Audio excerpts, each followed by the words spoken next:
Dans un récent court-métrage, un certain Harry Dinanto n'a pas honte d'en parler. C'est non sans pudeur que le grimpeur suédois se dévoile dans High. Ce court-métrage, il explique à quel point l'escalade l'a aidé à sortir de son addiction à l'héroïne depuis ses 13 ans. Voilà désormais plus de 22 ans qu'Harry est clean. Quand il a grimpé pour la première fois, au début des années 2000, l'homme raconte que les sensations furent intenses, si bien qu'il les compare aujourd'hui à celles recherchées au travers de son addiction à l'héroïne. Alors voilà, addiction au tabac, à l'alcool, au smartphone, au porno ou à la drogue, peut-on se sortir seul de ces addictions ?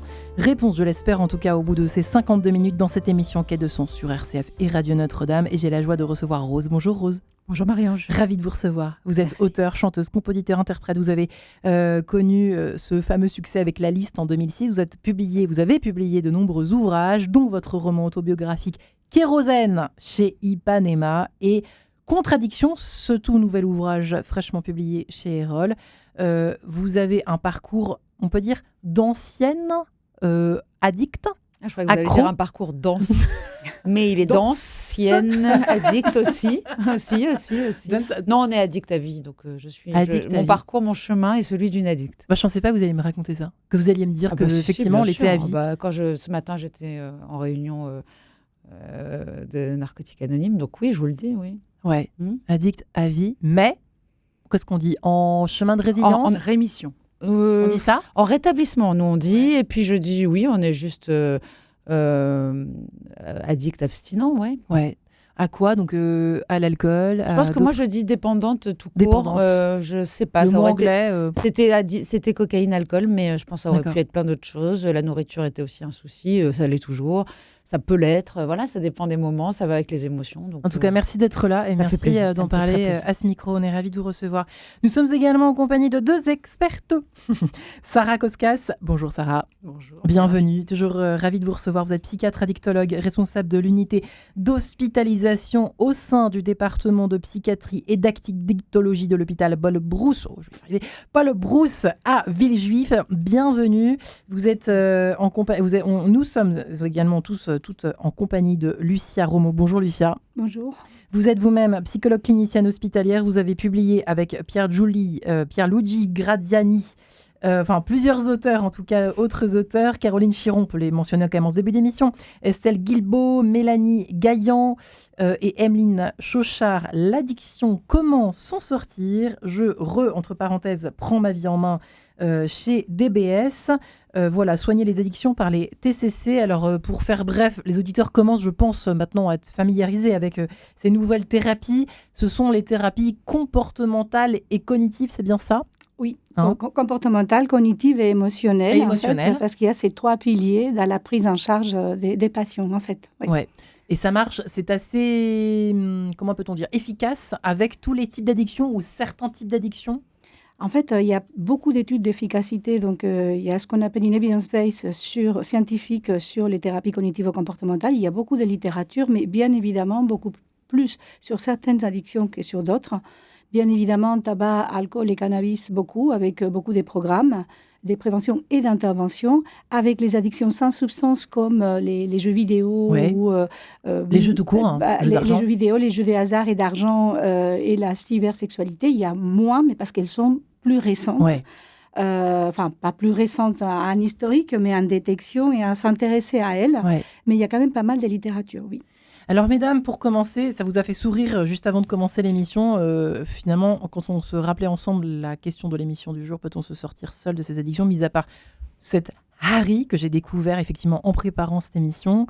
Bon, c'est un peu un cas unique, Rose, on est d'accord, mesdames, Sarah. Non, en fait, il décrit bien le transfert d'addiction, en fait, parce qu'il a choisi aussi un sport qui stimule beaucoup de sensations, qui va stimuler le système de la récompense. Et c'est vrai, c'est ce qu'on travaille aussi avec les patients, c'est de retrouver des plaisirs autres qui sont positifs, comme on dit, des addictions positives. Donc c'est bien ou mal que ce garçon... Mais c'est génial, en fait. Il a déplacé un peu son plaisir vers un comportement qui lui procure énormément de plaisir et il a choisi une recherche de sensations. Souvent, les patients addicts sont chercheurs de sensations. Vous savez ce qu'il dit dans l'interview ? Il dit « C'est le sentiment d'incertitude qui me fascine ». Ça vous parle, Rose, ce témoignage ? Complètement, d'incertitude. Oui, le sentiment d'incertitude, même dans le fait est-ce qu'il va réussir, est-ce qu'il ne va pas réussir, est-ce que ça va me procurer comme la première fois, est-ce que ça va être mieux, est-ce que ça va être moins bien. Et puis surtout, il y a ce sentiment d'incertitude qui est cette fois-ci, je vais réussir à maîtriser. Est-ce que je vais y arriver? Parce qu'on veut tout le temps, à chaque fois qu'on y retourne, c'est qu'on veut absolument dire je vais y arriver, je veux être comme tout le monde. Moi, je pense même que l'incertitude, elle va encore plus loin, c'est qu'en fait, on va consulter son droit à mourir. Il y a quelque chose comme ça, et de reprendre sa vie en main. Parce qu'on n'a pas choisi d'être là, sur Terre, quelque part. Ouais. Et il y a quelque chose de très spirituel pour moi dans l'addiction, qui est, je veux savoir, c'est moi qui... Il y a une addiction à cette reprise de sa vie en main, aussi. Ouais.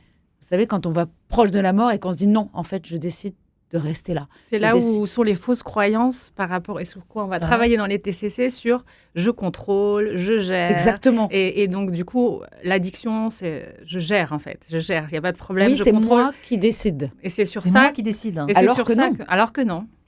Mais c'est pour ça qu'on va chercher d'autres sensations où justement, on va se rendre compte que c'est pas nous qui Et décidons. c'est pour ça qu'on ne devient pas tous addicts. C'est parce que justement, j'allais vous demander, est-ce qu'on est tous un petit peu quand même ou pas il y a une forcément susceptibilité, mais il y a quand même des facteurs de risque, et notamment les traits de personnalité comme ce jeune homme, je pense, chercheur de sensations.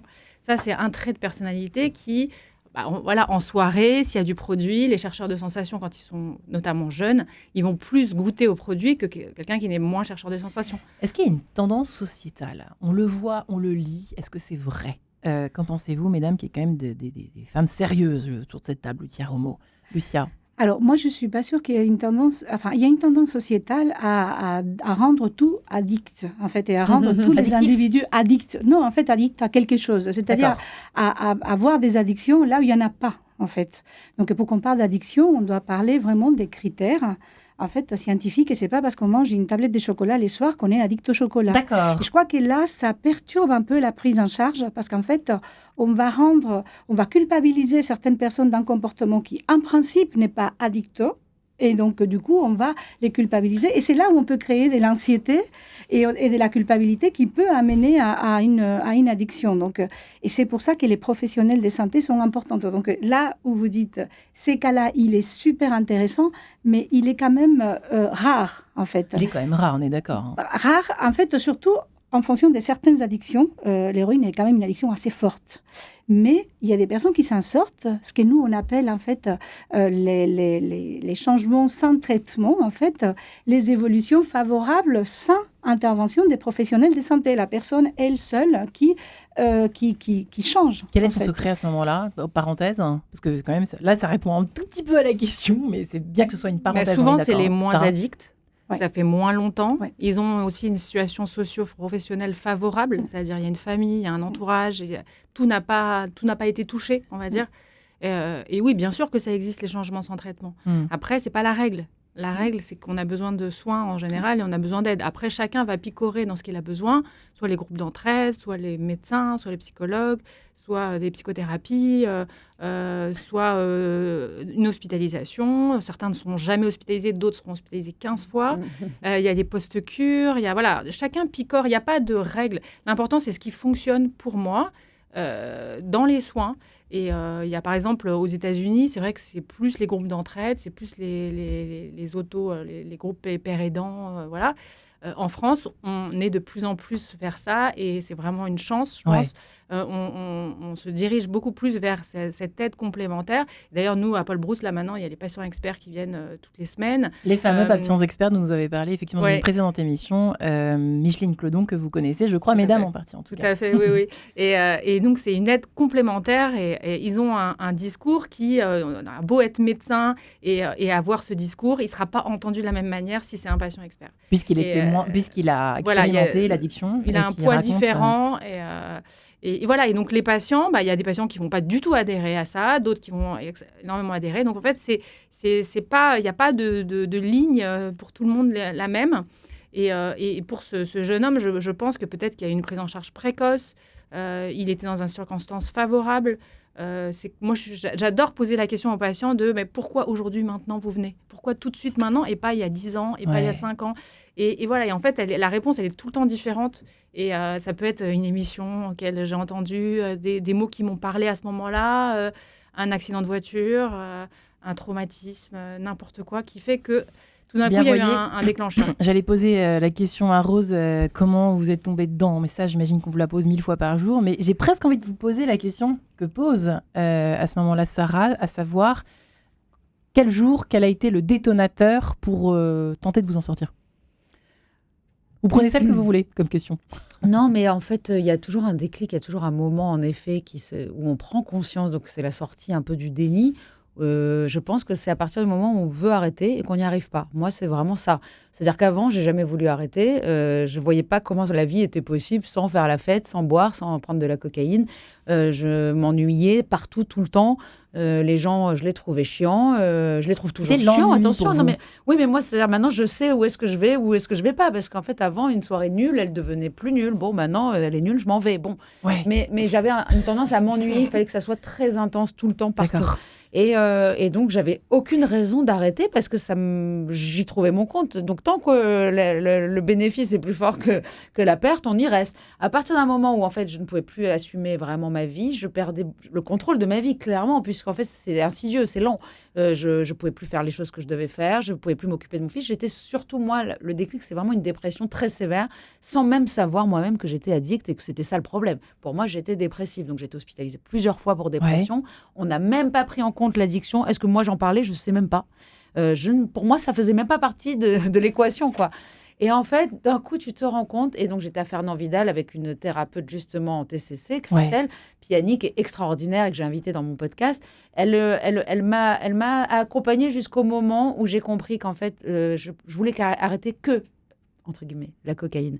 Et elle m'a laissé pendant 1 an continuer de boire et voir si ça allait marcher. Et ça ne marchait pas. À chaque fois, j'ai arrêté quelques jours, quelques semaines, quelques mois. Et en fait, dès que j'étais un peu ivre, j'y retombais jusqu'au jour où ce déclic, vous posez la question, ça a été que j'ai l'homme que je viens de rencontrer, que j'aime, avec qui j'ai envie d'avancer pour une fois, enfin quelque chose de cool qui se passe.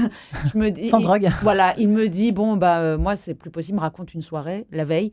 Je me rappelle de rien. Il me raconte toute la soirée. Je raconte dans Kérosène. Elle est horrible, cette soirée. Pour lui, surtout, et pour ma dignité aussi. Et donc, je me dis, j'arrête de boire aussi. À partir de là, tout a changé. Mais à partir de là, je vous dis, on est le 11 octobre 2017, c'est tatoué ici sur mon flanc. Et après ça, ça a été le chaos. Ça a été magnifique pendant 3 ans, et puis c'est rechuté. C'est reparti. Mais non, c'est pas ça. C'est qu'en fait, c'est un chemin, et je suis persuadée que ça sera le chemin toute ma vie. C'est ça qui est merveilleux. Je trouve que tant qu'à faire, autant le rendre passionnant, vivant, intéressant. Moi, le fait d'aider d'autres personnes, ça me permet de vivre ce chemin d'une façon extraordinaire. Et en fait, souvent, je suis là en train de me dire, je crois que je n'ai jamais été aussi heureuse qu'à cet instant présent. Et ça ne m'est jamais arrivé de ma vie. Wow. Donc, je me dis, l'addiction, elle a vraiment un petit plus par rapport à d'autres trucs. Je trouve qu'on est chanceux parce qu'on est obligé de se rétablir et d'aller se sauver la vie parce que sinon, on en crève. Donc, c'est pas comme d'autres addictions ou des pensées limitantes ou des choses qui ruinent la vie de certains, mais ils n'ont pas le déclic d'aller changer leur vie parce que c'est pas une question de vie ou de mort. Je trouve que nous, on a cette chance-là d'être obligés. Vous dites que votre pire cauchemar, c'est celui de plein d'autres gens, sauf que c'est le mien et que personne ne le soupçonnait. Ça, c'est terrible, en fait. Ce qui est terrible, c'est que les gens imaginent que vous êtes heureuse parce que vous êtes sur le canapé rouge de Michel Drucker. Ça, c'est horrible. Donc, c'est ça, pour ça que je dis personne ne le soupçonnait. C'est-à-dire, on vend 650 000 albums, on chante, on danse, on fait la fête, et on est jeune, on est belle. Et puis finalement, on se retrouve le matin, on a une gueule qui fait peur, on prend 10 kilos parce que quand on essaie d'arrêter, reprendre, enfin, le corps, il vous lâche, tout vous lâche, les amis, on perd le contrat avec sa maison de disques, on perd tout. Et quand votre propre fils, il préfère passer une journée avec ta meilleure amie parce que toi, tu peux pas lui faire cuire des pâtes, voilà, c'est ça, personne ne soupçonne ça. Ouais, mais écoutez, on écoutera bien évidemment un extrait alors, de cette chanson qui est sortie il y a combien de temps? Larmes à paillettes. Ouais, Larmes à paillettes, c'était. Larmes à paillettes. Je ne sais plus si on fait la liaison ou pas. Vous étiez dans quel état? On a envie de savoir. Est-ce que général, c'est la maladie du lien. Donc faisons la liaison. Moi, j'aime bien les liaisons. La liaison entre larmes et paillettes, en effet, parce que ce sont des larmes. Ouais. Et malheureusement, elles coulent à paillettes. Les gens voient des paillettes et nous, on en crève, quoi. Parce que vous dites que vous êtes heureuse maintenant, puisque vous avez donné un sens, au fond, à cette addiction qui fait presque parler, quand on vous écoute, Rose, de votre tempérament. On peut dire que c'est un tempérament de feu, de passion, de passionné, en fait, tout simplement. Vous êtes une passionnée. Toujours, même quand j'étais en dépression, on pensait que j'étais heureuse. Il y a une flamme en moi, il y a quelque chose de très vivant qui ne s'éteint pas. Et ça, c'est un don du ciel. Et c'est pour ça que je suis heureuse d'être ici. Parce que moi... Deo gracias, comme on dit chez nous. Oh là, non, mais moi, je suis très, très croyante depuis peu. Hein. Mais évidemment, pour moi, je pense que le jeune homme qui s'est mis qui s'appelle Harry. Ouais, qui s'est mis à grimper, je pense que quand on dit... Grimper, d'ailleurs. Vous dites sans traitement, sans... comment vous dites ? Changement sans traitement. Changement sans traitement, voilà. Non, il y avait un autre mot... pour moi, il y a quelque chose vraiment qui vient de plus haut, de plus grand que nous, quoi. On peut pas, moi, je peux pas te dire qu'est-ce qui a fait que. Je pense que j'ai laissé enfin les plans divins se manifester plutôt que de vouloir contrôler absolument. Après, voilà, c'est notre travail, ça. Ouais. C'est d'aider les patients à aller vers ce changement-là, parce que souvent les patients, ils veulent pas voir les thérapeutes, ils veulent pas voir d'addicto et tout ça parce qu'ils veulent pas arrêter. Ils disent non, mais je veux pas voir parce que je ne veux pas arrêter. Mais non, mais on peut pas arrêter, on veut changer. Quand on dit à quelqu'un, est-ce que tu veux pas voir quelqu'un pour parler de ton addiction, pour changer ton comportement, bah là, il est d'accord pour le voir. Par contre, est-ce que tu veux voir quelqu'un pour arrêter ? Non, non, merci, ça ira. Non, merci, ça ira. En fait, ce qu'on veut, c'est ne plus avoir envie de consommer. Être mieux, c'est ça. Non, mais voilà, si on nous dit d'arrêter pour souffrir, on veut pas. Mesdames, j'ai une question pour vous, juste avant que nous nous séparions musicalement parlant quelques instants. Est-ce qu'on est plus susceptible de tomber dans l'addiction quand on est de nature passionnée ? On a presque envie de répondre oui quand on entend le témoignage de Rose qui veut répondre. J'ai envie de vous poser la question, Lucia. En fait, on a parlé en fait de ces traits de personnalité, des recherches des sensations fortes. Donc là, c'est un trait de personnalité qui touche certaines personnes plus que d'autres. Mais après, il peut y avoir d'autres problématiques en fait, d'anxiété, de dépression, d'événements qu'on a pu vivre pendant l'enfance, en fait, aussi, des dynamiques familiales et autres, en fait. Donc, voilà, mais ce qui est important aussi, c'est de revenir à... Les thérapeutes ne vont pas, en fait... c'est pas en donnant des ordres à quelqu'un que quelqu'un va changer. C'est parce que ça vient dès l'intérieur. Ouais. Et donc, du coup, en fait, on est là pour suivre la personne et pas pour imposer quoi que ce soit. Et ça, c'est très important sur ces schémas-là, en fait, des motivations des personnes. C'est comme en psychiatrie, on dit qu'on parle le langage du patient. En fait, il faut d'abord laisser parler les patients. On apprend ça quand on fait des études de psychiatrie. On n'a pas le langage ultime, la parole divine qui va dire ce qu'il faut faire. C'est pas ça la psychiatrie. La psychiatrie, c'est écouter le langage du patient, qui j'ai en face de moi. Qu'est-ce qui est important pour ce patient qui est en face de moi ? Est-ce que c'est sa santé physique, son bilan sanguin ? Est-ce que c'est la santé de son fils ? Est-ce que... Non, c'est pas du tout ça. Personne, pour pas grand monde. Hein. Non, mais parce que j'ai jamais vu un addict qui est inquiet pour son bilan sanguin. Mais... souvent tardivement. Souvent tardivement. Mais en fait, ça peut être l'argent, ça peut être le contrôle de police d'il y a 3 mois. Est-ce que...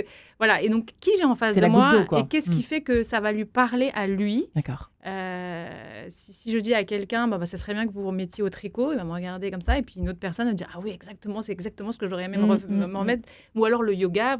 Donc, c'est le langage du patient. Donc, on fait avec lui. Donc, en effet, on n'est pas là pour donner des ordres, on fait avec le patient, on l'accompagne dans cette démarche, et souvent, il se rend compte qu'il ne peut pas contrôler.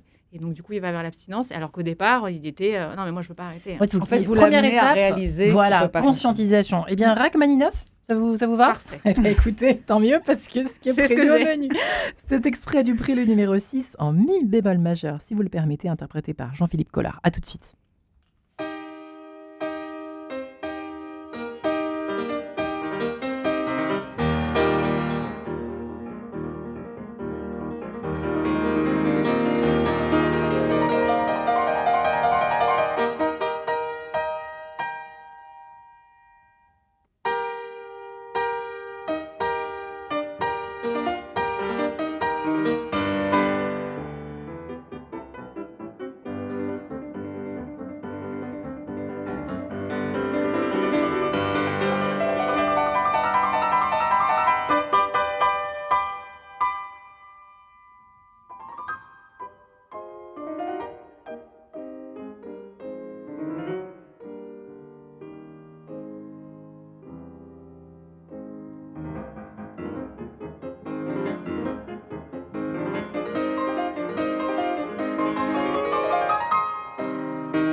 Et voilà pour Serge Rachmaninoff, à l'heure où nous nous parlons dans cette émission en quête de sens d'addiction, mesdames et messieurs. Peut-on se sortir seul de ces addictions ? Pas si sûr, si l'on écoute le témoignage en tout cas de Rose ici présente, qui est en fait addict, voilà, qui se dit addict. J'ai toujours du mal à dire au présent parce qu'on a envie de dire ancienne addict. C'est fini, c'est derrière toi. Alors voilà. ça c'est le problème. On a envie, mais non. Et on se le dit soi-même, et quand on nous le dit ou quand on se le dit, c'est un grand danger. Et c'est faux, c'est ça que vous voulez dire. C'est totalement faux, parce qu'il suffit d'oublier qu'on l'est pour repartir déjà. C'est pour ça qu'on va souvent dans les groupes pour se rappeler d'où on vient et où on veut pas aller. Bon, voilà. Après, comme vous disiez, Sarah, c'est vraiment chacun va. C'est pour ça que le chemin il est long. C'est parce que d'abord il faut essayer plein de choses et voir ce qui nous convient. Moi, je peux plus je m'entoure à 360 et voilà, j'essaie de pas laisser des brèches, des endroits ouverts. C'est quoi les brèches ? Les brèches, c'est des endroits ouverts. Par exemple, à l'heure de l'apéro, souvent. Et c'est vrai que moi j'aime bien aller marcher. Voilà. Donc c'est mon truc. J'ai pas envie Vous quittez en fait oui, j'ai pas l'heure de envie de l'apéro. me retrouver assise à un bar à boire du Coca Zéro avec des gens qui picolent. C'est fini ça. Je veux dire, ça, c'est plus un truc que j'ai envie de faire. Les gens vont dire du coup tu te prives. Non, mais je me prive de rien. C'est-à-dire que je n'ai pas envie d'y être.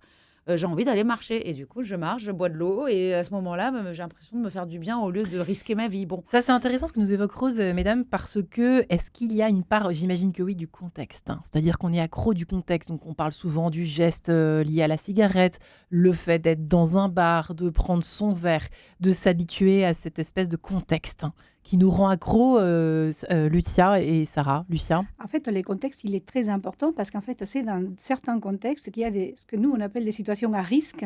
Et après, quand on n'arrive pas à gérer une situation à risque, eh bien, c'est là qu'on rentre à nouveau dans une rechute et que les choses peuvent s'accélérer. Donc, c'est important de connaître quels sont les contextes, en fait, comme tu viens de dire, où je sais que je vais avoir des problèmes pour les gérer. Donc là, dans ces cas-là, tu pars et tu vas marcher. Et donc, que chacun soit capable d'identifier les siens, ces situations à risque, pour pouvoir apprendre à les gérer différemment qu'avec l'addiction. Mais il y a une autre chose aussi importante, c'est qu'on n'échange pas exclusivement un comportement. Et pas mal de personnes viennent en disant, moi, ce que je veux, c'est arrêter l'alcool. Eh bien, arrêter l'alcool, c'est pas ça. Ça va tout changer, en fait. Voilà, c'est tout changer. C'est changer la globalité de la personne. C'est souvent, en fait, ce qu'on critique au TCC, qu'on va simplement regarder les symptômes et traiter les symptômes, mais c'est pas du tout ça. C'est votre élève qui m'a appris ça, Christelle. C'est tout à fait les contextes, en fait, et la globalité. Donc, voilà, comment je suis avec ma famille, comment je gère mes émotions, comment j'ai... Donc, en fait, c'est la globalité. Donc, on ne peut pas supprimer quelque chose. On change des vies, en fait. Et on trouve un sens, en fait. Et je reviens au TCC, parce que c'est vrai que la logothérapie est utilisée, mais les TCC, en fait, pas mal de personnes pensent à ça, à la question des changements, des suppressions des symptômes, et c'est absolument pas ça. Et il y a quand même des approches, des premières, deuxième et troisième vagues. Il y a 3 vagues en TCC. Et il y a une approche très intéressante qui s'appelle la thérapie d'acceptation et des changements, qui va beaucoup travailler sur les sens, sur les valeurs, sur ce qui est important pour la personne dans sa vie. Et tout ça, en fait, finalement, pas mal de thérapies se ressemblent. En fait, on dit la même chose avec ACT, thérapie d'acceptation et d'engagement. Et en fait, on apprend à lâcher prise, parce que dans l'addiction, on ne peut pas contrôler tout le temps. Et donc, du coup, on va apprendre aussi à lâcher prise comme à la méditation, en fait. Vous faites ça, vous, les thérapies ACT, c'est ça? Ouais, Sarah, ça nous... Oui, en fait, le cœur du rétablissement, on va dire, c'est repérer les situations à risque. Parce que c'est ça qui va faire rechuter. Alors, il y a des situations qui sont évidentes. 17, 19 heures, 18, 20 heures, je pense que 95% des patients ont ce problème avec cette période du coucher du soleil, de cette période où l'apéro, donc souvent, ne pas faire ses courses à ce moment-là, enfin, voilà, de repérer... C'est comme ne pas faire ses courses à midi quand on a faim, c'est la même chose. C'est la même chose. On n'achète que des gâteaux, des bonbons et n'importe quoi. Et de l'apéro. Et on les ouvre pendant qu'on fait les courses. Et on ouvre les courses. Donc les situations à risque qui sont aussi pareilles, il y a les choses qui sont en commun, et puis il y a les situations propres à chacun. Parfois, c'est extrêmement dur, parce que j'ai par exemple des patients, leur dealer, c'est leur voisin de palier. Donc, à chaque fois qu'elle traverse son palier, c'est compliqué. Donc, oui, on peut être amené à déménager à cause de ça. Parfois, c'est le travail. Parfois, changer de numéro de téléphone. Donc, il y a plein de choses à faire. Et puis après, il y a toutes les situations imprévisibles. Ce qu'il ne faut pas oublier aussi dans les situations à risque, c'est les bonnes nouvelles. C'est-à-dire que ça aussi, il n'y a pas que les mauvaises nouvelles qui font rechuter, J'entends, il y a aussi tiens. les bonnes nouvelles. J'aurais jamais pensé Il à faut ça. fêter ça. Les Il faut rechutes, fêter ça.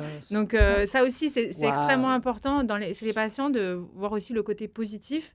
Il y a des choses hyper classiques, les fêtes, les mariages, les soirs entre amis, des amis consommateurs, ça, on arrive vite à repérer.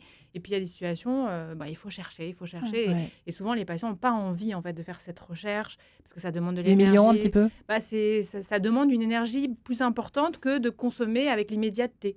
Il faut avoir un peu maturé, on va Vous dire. êtes en train de pour nous parler de le- gestion des émotions, là, en fait. Hein. C'est une Ah, difficulté beaucoup, aussi, beaucoup. Rose, Ah, mais les à gérer patients ses détestent émotions. gérer leurs émotions. Enfin, ils Déjà, veulent que pas nous, d'émotions. déjà quand on n'a Enfin, pas moi, trop d'addiction, c'est pénible. Alors, Quand on me parlait comme ça, au début, vraiment, je comprenais C'est du pas. chinois. Non, mais c'est trop difficile. En fait, on se Mm. dit quoi? À chaque fois que je vois un truc, je vais me dire attention, nanana, et puis faire. En fait, ça devient un muscle et c'est comme la mauvaise habitude qu'on a pris, c'est-à-dire Ouais. que dès qu'on voit un verre, et ben on en prend un. Dès qu'on voit un verre, on prend de la cocaïne. Ce cheminement-là, on le déconstruit d'abord et après on reconstruit un nouveau cheminement qui est le bon.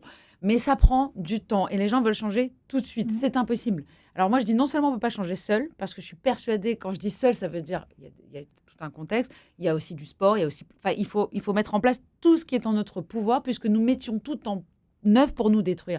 Est-ce qu'on peut aussi penser qu'on peut mettre ce temps-là à se construire? Et ce qui est super intéressant, c'est que les gens ont peur de s'ennuyer quand ils arrêtent, alors qu'en fait, comme vous le disiez, c'est pas le symptôme qu'on va soigner. C'est une fois qu'on enlève le produit, il reste tout le reste. Et donc, c'est l'arbre qui cache la forêt. Et c'est merveilleux parce qu'il va falloir qu'on devienne un gros bûcheron. On va sortir les tronçonneuses et on va y aller. On va s'attaquer enfin au dur. Parce qu'avant ça, qu'est-ce qu'on faisait? On mettait un bouchon sur nos émotions et on était juste en train on ne pouvait pas. À partir du moment où on enlève ce bouchon, donc la conso, on se retrouve à vivre nos émotions 10 fois plus fort. Donc, ça va être très dur pendant un long moment. Il faut supporter ça. Parce que si on passe pas ce cap-là, on va pas arriver au moment où on va avec la tronçonneuse. On va juste rester au moment où on remet un bouchon tous les 2 semaines parce qu'on n'y arrive pas. Souvent, je dis aux patientes, parce que moi, Sarah j'anime un groupe femmes où on parle beaucoup des émotions entre femmes sur mais ça va se voir, je vais devenir toute rouge. Et souvent, je dis aux patientes, mais avoir des émotions, c'est bien. être vivant, en fait. Ouais. C'est bien d'être vivant. Mais c'est pas en fait. tendance. Hein. C'est pas tendance, mais c'est être vivant. L'encéphalogramme ouais. plat, les gens veulent ça. Oui, c'est quand on est Parce que mort. sur Insta, tout est... Non, mais stop, arrêtez avec des ça. morts vivants, finalement, ça monte de zombies. Non, mais c'est vrai que Mais sur les réseaux sociaux, on maîtrise quand on est hyper heureux, enfin, soi-disant, en fait, Oui. un bonheur Là, affiché. vous avez raison, c'est que moi, mes rechutes, elles se font sur l'enthousiasme. Hein. Donc moi, mon thérapeute, alors lui, il est C'est-à-dire, rogérien, Rose, c'est un hein. psychologue. C'est-à-dire Rogérien. Ouais. J'aime beaucoup, c'est dans la congruence, l'empathie, on se fait des hugs, voilà, c'est ce genre de thérapeute. Et lui, à chaque fois, il me dit, la joie, oui, l'extase, non. Parce que moi, j'ai tendance à être touchée par la grâce, quoi. C'est extraordinaire, du coup, tout est merveilleux, mais en fait, je ne suis pas malade, mais ma vie est incroyable, fait-on ça? Et Pourquoi la c'est bonne dangereux? Parce qu'après, on rechute tout de suite, c'est ça? Ah ben parce qu'on se sent plus mal, on se sent pousser des ailes. Donc ça veut dire qu'on est Dieu, on a le droit de faire ce qu'on veut et donc de boire, de consommer. Et moi, quand je vais mal, j'ai appris, alors ça fait 10 ans maintenant que je me soigne quand même, j'ai appris que quand je vais mal, si je consomme, je vais aller encore plus mal. Ça, j'ai compris. D'accord. Ça, c'est bon. J'ai pas connu. envie, si tu as un problème et que tu bois, tu as 2 problèmes. Ça, Ouais. j'ai compris. Mais ça, c'est la rechute. C'est Ça pour ça que s'appelle la les rechute. les Sarah. patients, souvent, ils disent la rechute, c'est la catastrophe. Non, Mais pas du tout. je réapprends. Ça En fait fait, partie de rétablissement. je réapprends. Et souvent, quand les patients reviennent, ils disent oh là là, je suis encore là. Mais non, en fait, Non, vous non. avez à apprendre autre chose que vous n'aviez pas compris la dernière fois. Exactement. C'est une Et sorte donc, d'imprévu qu'il faut absolument C'est presque prévu. rentrer en dans vrai, le hein, programme, Marie-Ange, quoi. c'est prévu de rechuter en général quand même. C'est très Ça fait rare partie les de la gens qui le maladie. font pas. Mm. Bien sûr, oui, Il y a mais des faux peut-être pas, qu'on moi l'imagine j'appelle pas ça au des départ. rechutes, j'aime Ouais. pas ça, j'aime pas ce mot, mais c'est des faux pas, des pas de côté, puis d'un coup Ouais. on se rend compte, ah bah tiens, je peux pas y aller, ah bah tiens, cette fois-ci, pourquoi? Et surtout, tu apprends pourquoi tu y as été cette fois-là. Parce que Viktor Frankl, l'histoire du stimulus, des stimuli, le but c'est de mettre un espace de plus en plus grand entre le stimulus et la réponse qu'on va lui donner, c'est-à-dire la conso. Et en fait, plus on prend de l'espace, plus on arrive à prendre du recul, à voir les choses d'en haut et à se dire, oula, ce mec-là, il m'a dit ça, d'habitude, ça me vénère, et donc je vais picoler. Et ben là, je vois le truc, je rigole. Le recul, c'est l'humour aussi. Hein. Ouais, C'est voir ça avec un peu de distance. ouais. Oui, vous étiez ajouter quelque chose, Lucia? En je fait, crois, la sur le distance, c'est recul, hein. beaucoup La la distance, régulation ouais. des émotions. En fait, c'est apprendre à réguler les émotions. Et quand on les fait en groupe, que ça soit en présentiel, en fait, moi, je fais des groupes en présentiel et en distanciel. Donc, sur Internet, ça s'est fait et ça marche très bien aussi, surtout pour les personnes qui ne peuvent pas venir, qui ne peuvent pas accéder. Donc, c'est tout à fait intéressant de dire à quelqu'un, on va vous montrer comment on peut respirer avec le ventre. Ce qui a quand même la respiration D'accord. ventrale, la relaxation. la méditation, des exercices méditatifs courts de quelques minutes, mais qui vous font déjà un peu changer l'état émotionnel et qui vous permettent de retarder l'action, en fait, et donc de ne pas passer tout de suite à l'acte. Donc, c'est important que ça soit expérientiel et que les thérapeutes les vivent comme les patients, en fait. Parce que c'est comme ça aussi que pour les patients, ça sera simple d'apprendre, parce qu'ils vont les vivre. Parce que si c'est juste dire, moi, quand on me dit t'as envie de consommer, respire. J'ai envie de t'emplâtrer, en fait. C'est comme quand j'ai faim et que j'ai envie de manger un croissant et pas qu'un seul, on me dit prends une pomme, c'est pas possible. Ah bah non. En revanche, quand on l'expérimente, ce truc-là, de 2 secondes respirer, genre faire une cohérence cardiaque de 5 minutes, et d'un coup on se dit, c'est bizarre, en fait, j'ai plus très envie de ce croissant. Et bien là, on se dit, ça marche. Ça, le yoga vous a aidé, Rose, vous avez beaucoup parlé du yoga tout à l'heure. Le yoga, pour moi, c'est un miracle, pour moi. Pourquoi ? Voilà. Parce que c'est un moment qui me remplit tellement de joie et de sérénité que je ne peux pas m'en passer. Donc c'est une chance, je ne dois pas le faire, j'en ai besoin. Donc tous les matins, et puis j'ai une chance énorme d'avoir ce métabolisme-là, de me lever très tôt. Et il y a des gens pour qui ça serait une horreur de faire du yoga à 6h du mat. Pour moi, c'est un miracle. Mais je me couche très tôt aussi. Enfin voilà, chacun son... On doit trouver... Moi, je pensais que j'étais une noctambule, je pensais que j'étais quelqu'un qui adorait la nuit. À 10h, j'ai envie d'être couchée. Donc, c'était le produit qui me faisait ça, c'est pas moi. Et j'ai appris, j'apprends tous les jours. Je suis en devenir, quoi. On n'est jamais arrivé nulle part. Et souvent, moi, je dis toujours, je suis une girouette. Et c'est vrai, aujourd'hui, je pense quelque chose, demain, ça sera autre chose. Mais c'est pas grave, ça me permet d'être en vie. Quand on est girouette, c'est qu'on vit, quoi. On tourne, on y va, on essaye, on expérimente. Il y a des choses, parfois... Mais aujourd'hui, je vous dis la vérité, je fête mes 40 jours parce que j'ai bu il y a 40 jours. Donc, je vous le dis, j'en ai rien à faire de le dire. C'est-à-dire que j'ai encore cru que je pouvais boire. Et tiens, non. Tiens, spoiler, d'ailleurs, c'est-à-dire que ça a fini. Je me souviens pas comment. J'ai eu la chance de ne pas avoir consommé autre chose ce jour-là, mais moi, normalement, ça m'amène à la cocaïne, quoi. Donc, c'est une chance. Et du coup, je me suis dit, là, on m'a sauvé la peau. Et du coup, je suis retournée. On dit souvent, il faut 90 jours, 90 réunions pour se remettre dans le bain. Voilà, donc je suis tous les jours en réunion. Et vous parlez des Zooms. Moi, c'est des réunions en visio. C'est génial. Vous allez sur le site Narcotique Anonyme. Normalement, on n'a pas le droit de le dire parce que c'est anonyme, mais je le dis. Parce que moi, ça m'a sauvé la vie. Je pense qu'il faut le dire. Ce qui est dur, c'est la culpabilité. C'est de dépasser le seuil... C'est pour ça que je le dis. C'est pour ça que vous m'y faites penser, Rose. Question, mesdames. La dose de culpabilité la honte, en fait, je voulais pas le dire. La honte mais et la ça, culpabilité sont deux émotions terribles à surmonter. C'est une maladie très honteuse. Très honteuse.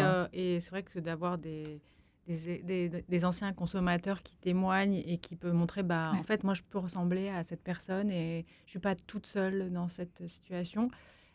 C'est hyper aidant, en fait, pour les patientes parce que, donc, encore une fois, pour le groupe femmes que je fais, elles se voient toutes de milieux sociaux très différents, d'âges différents. Et disaient, je viens vous revoir parce qu'au moins, je ne suis pas toute seule. Et souvent, les patientes disent, mais moi, je ne ressemble pas aux gens dans le couloir, là. Je ne suis pas du tout comme eux. Et en fait, ils n'ont rien de spécial, les gens dans le couloir. Et je ne veux pas être hospitalisée avec les gens là-haut parce que, alors que... Et puis, une fois qu'ils sont hospitalisés, ils disent, mais en fait, on est les mêmes. En fait, peut-être, extérieurement, il y en a certains qui vont montrer des signes d'imprégnation plus importantes que d'autres. Mais il y a, oui, bien sûr. Et donc, une émission comme celle-ci va aider certainement des gens à dire, finalement, c'est pas si honteux que ça, j'ai pas à culpabiliser. On choisit pas sa maladie. Donc, la maladie addictive, c'est une maladie comme une autre, mais sauf qu'elle est honteuse et elle est jeune. C'est vrai que il y a encore des situations à l'hôpital où il y a d'autres confrères qui vont me dire oui, mais enfin bon, c'est un addict, quoi. Donc affaire suivante. Affaire suivante. Et donc, moi, souvent, je dis aux patients, alors, c'est pas une vraie blouse blanche que j'ai, c'est une autre, on n'est pas vraiment à l'hôpital. Mais si, c'est une maladie. Alors, OK, elle a le défaut d'être jeune. C'est-à-dire qu'il y a 40 ans, il n'y avait pas de service d'addictologie. C'était certains médecins dans certains services, en gastro, en pneumo, qui bidouillaient. Le VIH a beaucoup aidé aussi, malheureusement, à trouver des soins pour les toxicomanes. Aujourd'hui, il y a des services. C'est enseigné à l'internat de médecine. Il n'y a plus de débat sur le fait que ce soit une maladie neurobiologique. On va pas, on peut, voilà, mais ça fait partie quand même de nos représentations. Et puis en France, avec l'alcool, tout ça, il y a le poids de cette culture où l'alcool est un aliment. Non, c'est une drogue. On peut être addict. Après, tout le monde ne l'est pas. C'est une substance qui est peu addictogène par rapport à d'autres. Mais une fois qu'on l'est, c'est une drogue comme une autre. Ce qui est difficile peut-être en France, c'est c'est vrai qu'elle est culturelle, quoi. Elle est complètement, c'est presque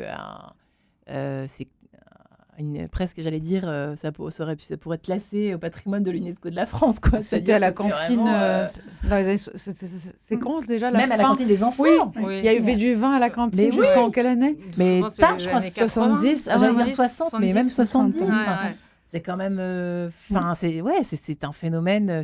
Outre l'addiction, accessoirement, ça tue quand même au-delà d'un verre par jour. Donc, en fait, c'est quand même bien à savoir. C'est quand même bien à savoir. Attendez, c'est quoi? Ça tue au bout d'un. Ça tue. Enfin, je veux dire, c'est quand même facteur de risque du cancer. Bon, après, moi, je n'arrête pas de boire ou de consommer la cocaïne par peur de mourir. J'en ai rien à faire.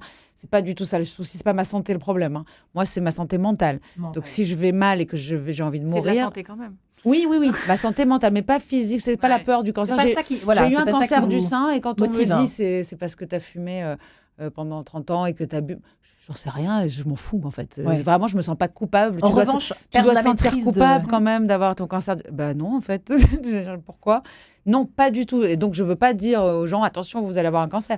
Mais en tout cas, c'est prouvé quand même que c'est pas bon non plus pour la santé. Alors, c'est sympa pour l'apéro. Il y en a qui disent, ouais, la vraie vie, l'apéro.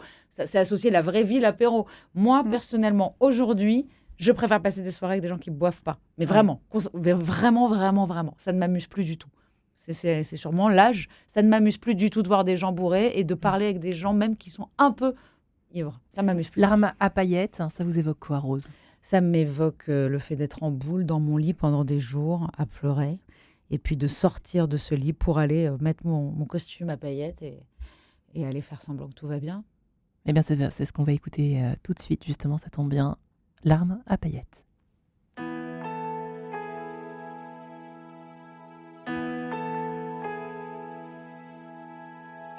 J'ai le cœur usé comme un disque rayé qu'on a trop écouté. J'ai le cœur up tempo comme un tube de disco qu'on a dansé de trop. J'ai le cœur vinyle qui part au quart de tour. Et sur ma platine, faut que ça tourne l'amour.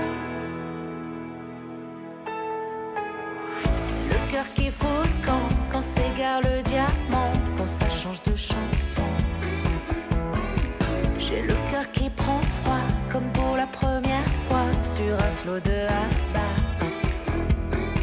J'ai le cœur vinyle qui part au quart de tour. Et sur ma platine, faut que ça tourne là-haut. Petit en bout la facette, percer des larmes à paillettes. Sur la piste de danse, toujours secouer la tête. Toujours remuer les hanches.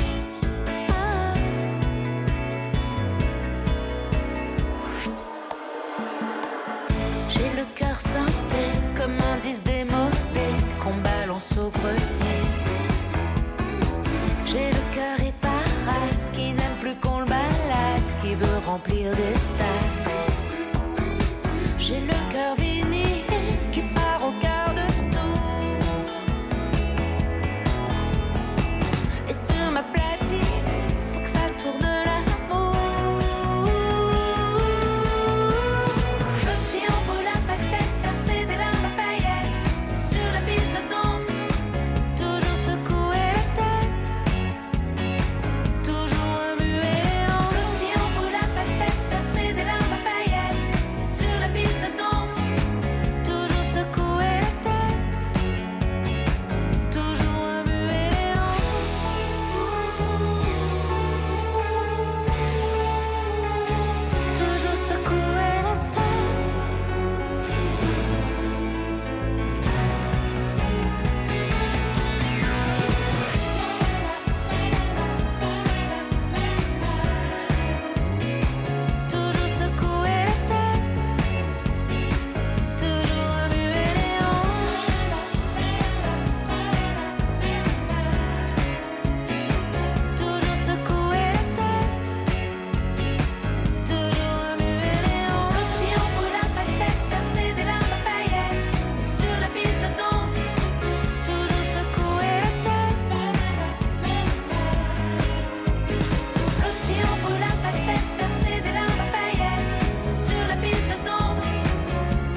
Et voilà pour Larmes à paillettes, signé Rose. Bravo Rose, effectivement, pour ce beau parcours, pour vos chansons. Alors, ce n'est pas la plus, me disiez-vous, c'est pas la plus significative. C'est laquelle qui parle vraiment de l'addiction pour que les auditeurs... Celle-ci, elle est significative justement du moment du déni et de... Voilà, c'est la bascule. Elle est sur un air disco avec des paroles tristes. C'est ABBA, quoi. C'est mon côté ABBA. Pour moi, c'est le dernier album, c'est Kérosène, celui qui est sorti en 2019, qui raconte le parcours de Keren, qui se consumait pour faire exister Rose. Donc, ça donne du kérosène. C'est un jeu de mots tout trouvé. Et il y a dedans des chansons telles que Une bière, un croissant. Ça, c'est le moment où on finit la soirée, les 9h du matin, et on prend une bière et un croissant. On n'est pas fiers, ou alors sans ivresse, ou alors les issues de ce corps, comment sortir de cette souffrance-là. Voilà, c'est un album entier dédié à la descente aux enfers, et le dernier morceau, il s'appelle L'horizon grand, et pour moi, c'est ça que je veux aujourd'hui dire. Si je devais finir là, moi, arrêter de parler, c'est très rare que j'arrête de parler, mais je vais le faire. C'est l'horizon grand, c'est ce champ des possibles qui nous est offert à partir du moment où on arrête de consommer et qu'on voit autre chose. Ouais. Une autre vie est possible, et il faut que les addicts le sachent. Une autre vie est possible, et elle est belle. Est-ce que votre rapport au bonheur, vous avez trouvé ma question complètement loufoque, est-ce que votre rapport au bonheur a changé entre avant et d'abord, maintenant? j'y croyais pas au bonheur. Vous aimiez ce mot ou pas avant? Non, et puis je l'aime toujours pas. C'est-à-dire que le bonheur pour moi n'existe pas. Hein. C'est des instants de joie. Mais quand on a eu envie de mourir, à partir du moment où on souffre pas, on est heureux déjà. Donc moi, mon rapport, il a changé. À partir du moment où je me lève le matin et que je suis heureuse de me lever, en fait, on te dit la pire journée de clean, elle ne vaut pas ta meilleure journée où tu as consommé la veille, quoi. Donc ça veut dire qu'en fait, même quand, je veux dire, ma pire journée où il m'arrive que des tuiles, c'est déjà 1000 fois mieux que de se réveiller ou de ne pas avoir dormi depuis 3 jours, en fait. Ouais. Donc pour moi, ma vie, c'est un miracle de chaque jour. C'est vraiment ce que je vous disais tout à l'heure, ce droit à avoir repris ma vie en main. C'est quelque chose de puissant. C'est souvent parce que poser la question, parce que vous dites c'est la conso va forcément procurer du plaisir. Oui. Dans cette idée-là. Je voulais l'amener alors que quand on est addict, on consomme plus par plaisir, on consomme pour ne pas être mal. Donc c'est là où on devient addict. Celui qui est pas addict, il consomme par plaisir. Donc en fait, il comprend pas l'addict qui va arrêter, parce qu'il dit pourquoi tu vas arrêter quelque chose qui te fait du bien. Non, en fait, je veux arrêter de ne plus être mal. Souffrir. Voilà. Donc arrêter de consommer pour ne pas être mal. C'est mettre ce fameux couvercle que je comprends enfin, le bouchon, le couvercle. Je préfère mettre toujours un couvercle plutôt que d'aller voir, plutôt que de laisser transparaître la vraie joie, le vrai, pas bonheur. Non plus, j'ai horreur de ce mot-là. Les vraies sensations. Les vraies émotions, les vraies émotions négatives et positives. Qui font la richesse de notre existence sur Terre. Je n'étais jamais vraiment heureuse. Je ne savais pas ce que c'était de pleurer de joie, par exemple. Et aujourd'hui, ça m'arrive tout le temps. Donc c'est complètement fou, comme ça, pour rien. Vous avez retrouvé aussi vos émotions. Je pense qu'elle était là à la base. Avant. Je l'ai bien masquée. Et puis, en fait, je vois pas pourquoi. D'abord, j'ai une énergie, on me demande tout le temps, mais pourquoi tu prenais de la coke? Qu'est-ce que tu faisais? Pourquoi? Pour ceux qui ont trop d'énergie, ça les apaise. Hein. Oui, alors apparemment, parce que moi, aujourd'hui, il est question de Ritaline pour moi. Mais franchement, en effet, je suis pas sûre de vouloir y aller dans la Ritaline en mode de TDAH. Oui, je suis pas sûre parce que j'arrive à m'en sortir très bien comme ça. Les critères. Il nous reste peu de temps. Je suis désolée, je casse l'ambiance, mesdames. Mais il va falloir y aller. Les critères, c'est quoi? Vous en avez parlé tout au début. Lucia, j'ai retenu et je vous repose la question pour les auditeurs qui sont quand même intéressés de savoir si oui ou non ils sont dedans, il faut consulter oui, non, etc. Il y a les critères des classifications internationales comme les DSM ou l'ICD, qui est la classification des troubles psychiatriques en fait, européenne. Mais en fait, je pense que ça c'est assez clair, mais je crois qu'on peut rester sur 2 critères qui sont les critères des Fouquet en fait, pour l'alcool, qui sont assez clairs et assez précis. Quand est-ce qu'on a une addiction indépendamment du produit ou du comportement? C'est quand on ne peut pas contrôler, quand on ne peut pas gérer, quand on perd le contrôle. Et ça, c'est le premier critère. Et le deuxième, quand ça nous provoque des conséquences négatives. En fait, là, vous pouvez mettre les produits que vous voulez, les comportements que vous voulez. Vous allez avoir ici une addiction. Vous avez perdu le contrôle et ça vous provoque des comportements, des conséquences négatives, familiales, somatiques, personnelles ou autres. Perdu le contrôle, c'est-à-dire qu'on ne peut pas s'empêcher de le faire. Voilà, je ne consomme pas. Vous avez perdu la liberté de faire un choix. On a perdu la liberté de s'abstenir. La liberté de faire un choix. Et de s'abstenir. Et de s'abstenir, effectivement. Sarah, vous rajoutez quelque chose qui dit ça. Et les conséquences négatives, parfois, il y a quand même beaucoup de gens qui disent « mais moi, je n'ai pas de conséquences négatives ». Mais c'est ça, mais c'est ce qui s'est passé pour eux. Et donc, du coup, il faut poser les questions. Donc, il n'y a personne qui se plaint autour de vous de votre consommation. Personne ne vous a fait de remarques par rapport à votre consommation. Et au travail, ça vous est arrivé d'arriver en retard? Est-ce que vous avez des problèmes familiaux? Est-ce que vous avez des problèmes d'argent? Est-ce que votre bilan, il est normal? Et puis, petit à petit, le patient dit, non, mais moi, j'ai aucun problème. C'est juste ma femme, là, derrière la porte, elle me gonfle. Je viens, mais voilà. Peut-être qu'on va s'occuper du problème avec votre femme. Qu'est-ce qu'elle veut, votre femme? Pourquoi elle vous gonfle? Parce que je consomme trop. Peut-être qu'on va essayer de moins consommer. Et donc, du coup... Le patient n'est pas venu pour arrêter, mais par contre, le problème de sa femme, ça lui pose vraiment problème. Et donc, du coup, on va travailler sur ça. Et la conséquence, c'est d'arrêter de consommer. Alors qu'au départ, il disait, je ne veux pas arrêter. Donc, oui, et puis du coup, on parle des autres. Voilà, l'incidence sur les autres. Moi, je dis souvent que la maladie addictive, c'est une tache d'huile, donc ça va partout. Et donc, du coup, l'entourage souffre énormément des consommations, alors que parfois, les patients disent non, finalement, ça va, c'est pas si mal. Non, notamment sur les enfants. Moi qui m'occupe beaucoup de femmes et de femmes enceintes, disant non, mais il n'y a pas de conséquences. Mon enfant, de toute façon, il dormait. Donc, quand je consommais, donc il n'y a pas de problème. Si, il y a des conséquences, puisque le lendemain matin, je vais être plus irritable. Et puis, du coup, s'il se réveille dans la nuit, je ne vais pas l'entendre. Donc, plein de choses comme ça où parfois, on banalise quand on consomme. Donc l'entourage, nous, on propose systématiquement au moins une évaluation de l'entourage, un entretien, notamment pendant l'hospitalisation, un entretien familial, où on demande à l'entourage, voilà, comment vous vivez la situation, est-ce que vous avez des questions? Et très souvent, ça apporte vers une thérapie de couple, thérapie familiale, parce que c'est pas le patient qui est addict, c'est la famille. Donc il y a codépendance. La famille. Codépendance. Qu'est-ce que c'est que ça, la codépendance? Parce que ça crée un dysfonctionnement familial. Quand on est addict, on devient un peu dépendant aussi des autres. Donc tout le monde fait à la place de la personne. Il dort, voilà. Donc du coup, tout est organisé autour de l'addiction. Mais quand on arrête d'être addict, tout d'un coup, on donne son avis sur ce qu'on veut faire. La on donne dynamique son avis. change. Tout change. Et donc, du coup, l'entourage dit attends. Avant, tu nous laissais tranquille, tu dormais jusqu'à 14h. Maintenant, tu te lèves et tu veux savoir ce qu'on veut faire. Et donc, du coup, ça modifie beaucoup. Donc, il faut préparer ça. Parce que après, les patients, ils disent mais attends, je revis et toi, tu me reproches de revivre. En fait, tu remets, voilà. Et donc, du coup, il faut aussi, après, soutenir l'entourage qui va être dans un déséquilibre. Qui a toujours voulu que la patiente arrête. Ça fait marée rose. Non, mais parce qu'ils ont envie qu'on s'en sorte et en même temps... en fait, on a toujours été la brebis, le mouton noir de la famille, fragile, parce que moi, j'ai toujours apporté des problèmes. Elle nous cause des soucis. Puis à partir du moment où tu vas super bien, il y a tout qui se met en branle. Parce que la dynamique a changé. D'un coup, c'est la petite sœur qui, elle, dit moi aussi, j'ai envie de... C'est complètement fou. Ça, c'est pour ça que malheureusement, parfois, il y a des ruptures qui arrivent au moment où le patient va mieux. Souvent. Parce que les dents s'autorise à aller mal. Oui. Et donc, va dire, enfin, je peux dire que moi, j'en peux plus. Et justement, j'en peux plus de cette relation. Donc, je m'en vais. Et donc, le patient dit, j'ai fait tout ça pour ça.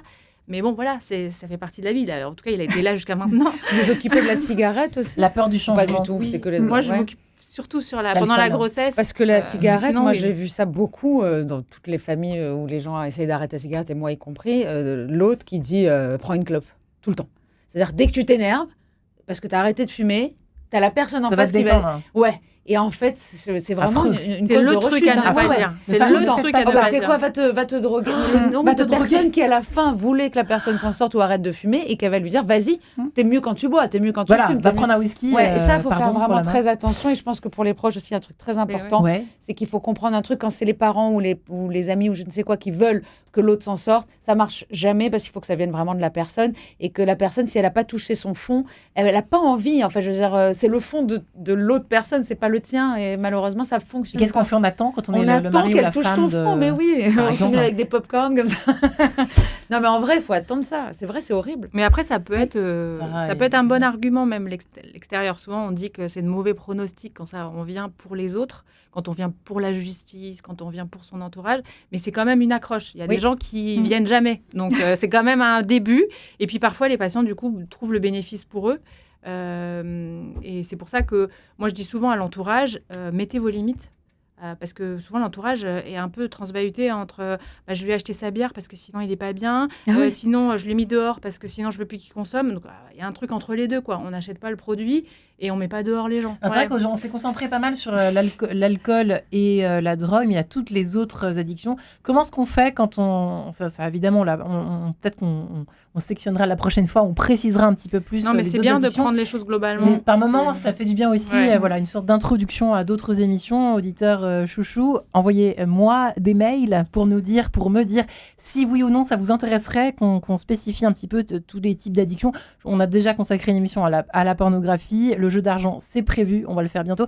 Mais c'est vrai que puisqu'on vous a là sous la main, mesdames, les ressources, qu'est-ce qu'on fait ? Et voilà, les ressources. Pour n'importe quelle addiction, est-ce qu'il y a quelque chose à faire ? Est-ce qu'on doit tout de suite aller voir un spécialiste dans la discipline, enfin qui est spécialisé dans le domaine, ou bien c'est pas si grave, on peut aller voir n'importe quel addictologue ? En fait, je pense qu'il faut aller voir déjà son médecin généraliste. Si on a une bonne relation avec les médecins généralistes, pourquoi pas. Sinon, après, souvent, c'est aller voir un psychologue, un psychiatre. Mais les médecins généralistes, souvent, la porte d'entrée, parce que c'est la personne qui, normalement, vous connaît les mieux. Normalement. Après, je voudrais dire aussi qu'il y a tout ce qui est formation, la formation des psychiatres dont tu as parlé, et la formation des psychologues aussi est très importante parce que c'est la grande majorité des psychothérapeutes. Et il y a aussi de plus en plus des formations spécifiques addiction et thérapie pour les problématiques addictives en général. D'accord. C'est vrai que voir les addictions d'une façon globale a aussi son intérêt parce qu'une addiction, à un moment donné, ça peut être un produit, mais quelques années après ou quelques mois après, ça peut être autre chose. Et nous, ce qui nous intéresse, c'est d'avoir les processus qui amènent la personne à consommer ou au comportement, et pas simplement les comportements en soi. Mais qu'est-ce qu'il y a en bas ? Mais il y a quand même des ressources. Donc là, les témoignages des Roses, c'est quand même c'est une perle. Mais aussi, il y a tout ce qui va être... Les patients sont très demandeurs des professionnels qui soient formés, mais aussi de tout ce qui va être libre des self-help, donc d'auto-aide, mais aussi libre des témoignages, parce qu'ils arrivent à s'identifier très bien. Et c'est là qu'on va parler de mon podcast. Voilà. Bien sûr qu'on va parler de votre podcast, Rose. Et Santé publique France aussi, et toutes les ressources des agences nationales. Et Contradiction. Non, c'est vrai. Contradiction, le podcast de Rose, on peut le mentionner aussi pour nos auditeurs. Je me rends compte de l'utilité tous les jours parce qu'en effet, je reçois des messages assez incroyables de gens qui me parlent de sauver la vie. Donc, je suis toujours un peu surprise, mais c'est par centaines. Et là où je me rends compte aussi qu'on a fait un gap avec ce podcast, c'est qu'il est soutenu par la Mildeka quand même, et que pour moi, déjà subventionné, donc déjà une aide financière, c'est énorme, mais aussi ça veut dire qu'il est reconnu d'utilité publique, et pour moi, c'est énorme. Donc c'est contre addiction, j'interviewe énormément d'addicts, mais j'appelle ça des addicts anciens ou pas, comme vous voulez, mais beaucoup de thérapeutes, et je me dirige aussi beaucoup vers la philosophie et la spiritualité, parce que pour moi, l'addiction, c'est vraiment un vide très fort, très spirituel. Et voilà, en tout cas, c'est Carl Gustav Jung qui disait on ne peut pas se sortir d'une addiction sans quelque chose de plus grand. C'était le mot de la fin. Voilà, il faut quelque chose de plus grand. Merci infiniment, Rose. Merci, Sarah Koskas. Et merci, Lucia Romo. L'addiction commence à en sortir chez DBS. Merci infiniment, mesdames. Merci à tous et à toutes de nous avoir écoutés également. Au revoir.